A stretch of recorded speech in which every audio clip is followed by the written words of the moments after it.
Viemos trazer um novo olhar sobre a saúde, para que você possa compreendê-la e entendê-la em todos os âmbitos da nossa vida. Considerar a saúde na nossa condição de trabalhadores e integrá-la ao mundo ao qual pertencemos se torna cada dia mais importante. E é por isso que o Departamento de Saúde do Trabalhador do Sindprev Santa Catarina realiza pelo 2º ano consecutivo o seu programa Saúde é Tudo, com entrevistas, reportagens e com aprofundamento sobre o verdadeiro significado de saúde. Fique com a gente e assista a seguir mais um programa apresentado por Elisa Ferreira e produzido pela cooperativa do Portal Desacato.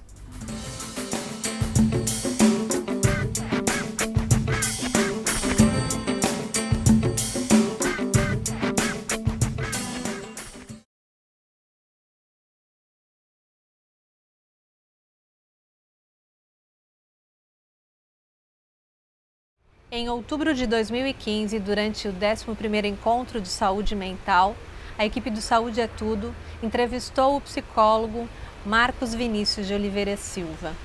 Matraga, como era conhecido, professor aposentado pela Universidade Federal da Bahia, ex-conselheiro dos Conselhos Regional da Bahia e Conselho Federal de Psicologia e, acima de tudo, um militante incansável e corajoso de causas sociais importantíssimas, como o da atenção ao sofrimento humano. Marcos foi vilmente assassinado em 4 de fevereiro desse ano em uma emboscada. Na ocasião, ele realizava a mediação de conflitos de terras envolvendo a comunidade indígena de Pirajuí, Jaguaripe, Bahia. Vamos ver a seguir um trecho da entrevista realizada a Marcos Vinícius durante o Encontro de Saúde Mental. Marcos, a loucura, ela desestabiliza a ordem? Bem, essa é uma perspectiva pré-pineliana, não é? A loucura é um termo pré-pineliano e às vezes a gente usa pré-pineliano, quer dizer um termo anterior a Pinel. Pós-Pinel nós chamamos de doença mental.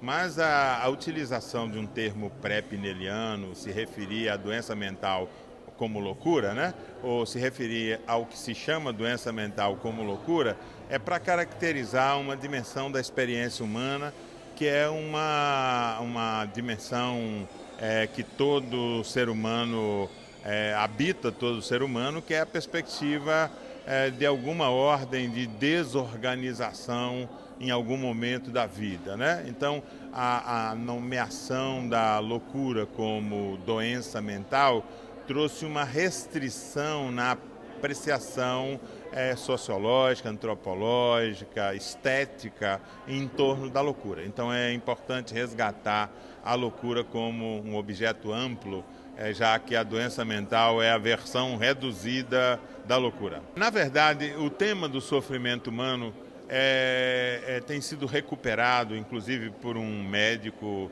o Cassel, que produziu uma reflexão importante no campo da saúde coletiva sobre essa temática do sofrimento humano. De alguma maneira, o sofrimento humano ele foi monopolizado pelos saberes médico-psicológicos.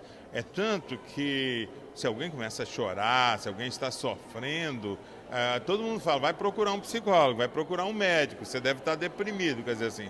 E o sofrimento humano é um fenômeno muito mais complexo, não é? que não cabe dentro dos marcos médico-psicológicos, né? Então eu brinquei de que certamente Dostoiévski é um autor que pode nos informar muito mais sobre a complexidade dos processos de sofrimento humano do que, às vezes, um curso de psicologia inteiro, né?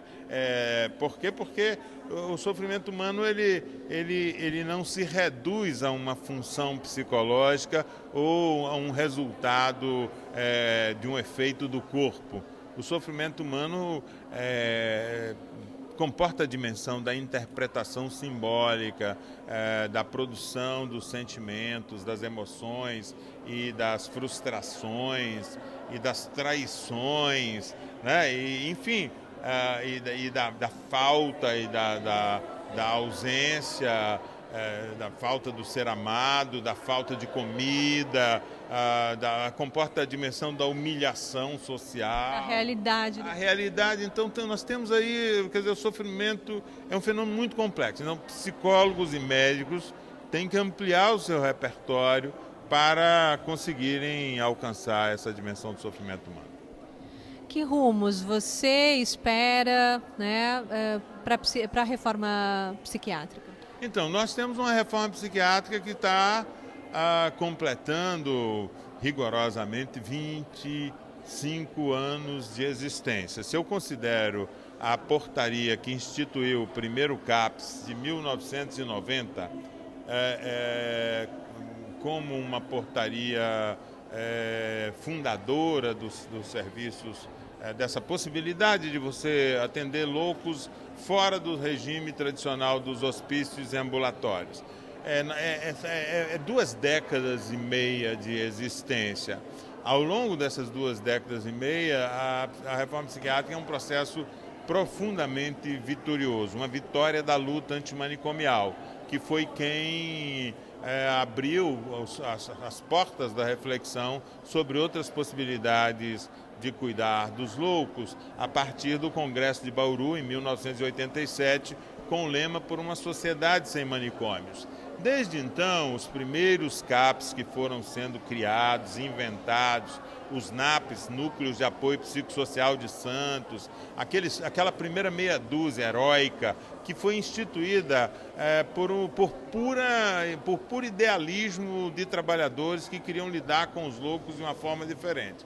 Então, se eu analiso que daquele momento nós chegamos hoje a uma cifra de 2.380 serviços CAPs no Brasil, é uma bela caminhada. Foram anos muito fecundos, dá quase uma centena de CAPs por ano, né, que foram criados todo ano, reforçando essa rede de atenção psicossocial.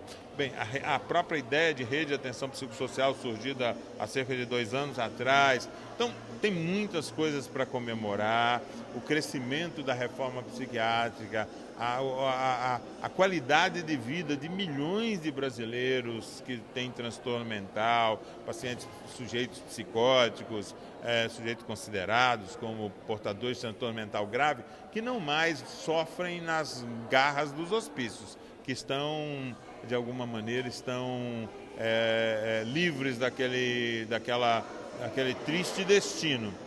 Por outro lado, apesar dessa idade, desses 28 anos de trabalho, a reforma psiquiátrica ela tem desafios muito grandes.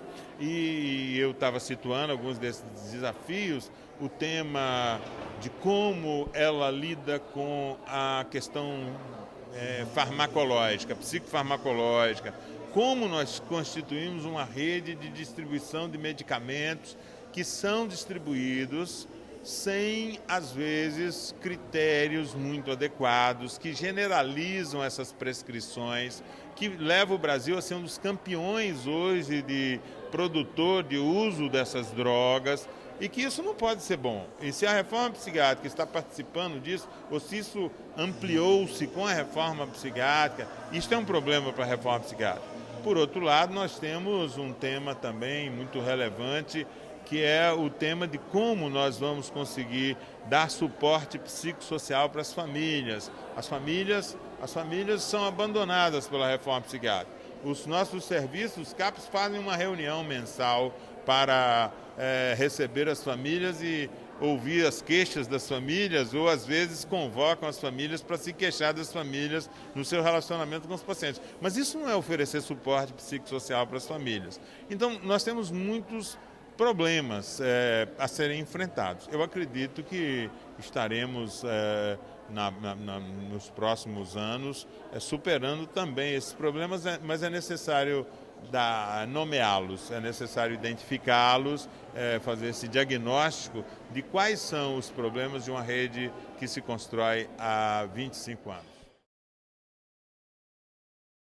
Marcos, a equipe do Saúde é Tudo deixa aqui registrado o nosso respeito e admiração à sua luta.